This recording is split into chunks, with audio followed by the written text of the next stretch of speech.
is Daniela Lopera. I just graduated as a physicist from University of Antioquia, and my undergraduate physics project was called Recording of Ionic Calcium Currents in Mouse Cardiomyocytes through the batch clamp technique. My advisors were Professors Marco Antonio Giraldo from the Biophysics Group and Juan Camilo Calderon from the Physiology and Biochemistry Research Group in Medellin, Colombia. So my objectives were to standardize the mouse cardiomyocyte isolation protocol and to standardize the patch clamp technique in voltage clamp mode and to record L-type calcium currents in mouse cardiomyocytes. This is the first time that this was ever made in Medellin, which is a big step for us. So our principles. We have different ion concentrations inside and outside of the cell. This creates potential inside of the cell of around minus 80 millivolts.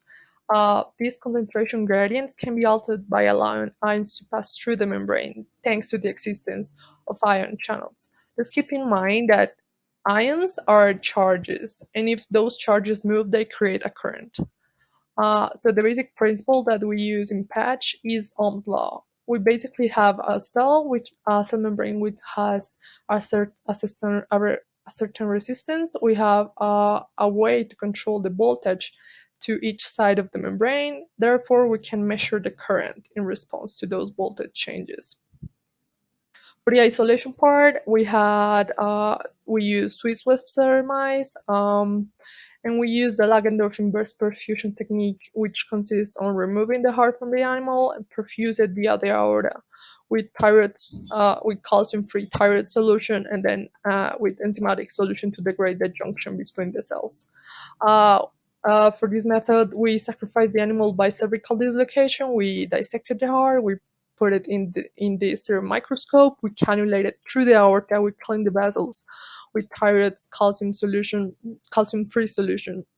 Then we put in the Langendorf apparatus. We clean the vessels some more, and then we add the enzymatic solution to dissociate the cells.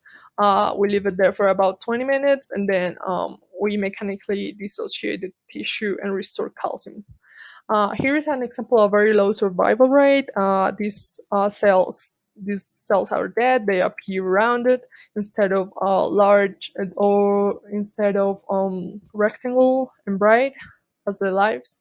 These cells are alive. They have a really good morphology, and here we have take a closer look to the striated pattern and the bright membrane. For methodology, in the patch clamp section, we had used glass capillaries, a pipette puller, and microforge solutions, an inverted microscope, antivibrational table, a pipette holder and electrode, a micromanipulator, a head stage, an amplifier, an analog to digital converter, and then software, Clampex and ClampFit.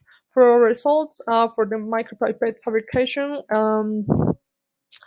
we had around we had a mean bath resistance of 2.3 megohms for 41 cells using this protocol that I'm showing there. In the Gigal seal formation, we couldn't achieve such a steady number, but we did have seals with values from 1.1 gigohms to 16.4, and this is how we got those in the Clampex software. For the calcium currents, we simulated the cells from minus 40 millivolts to 60 millivolts, 100 milliseconds each stimulus. In the black graph, we have a cell which didn't have any normal, like any unusual substances in there, but in the red one we added isoproterenol, which is an agonist, and this proves that we were actually working with calcium currents because this drug is specific to calcium currents. In the IV curve, we can see that this amplitude is way larger than the one in black. For cell capacitance, we had around 155 picofarads for 22 cells. We calculated the mean cell area, and for the mean current density, we had minus 8.9 for 11 cells. Thanks so much.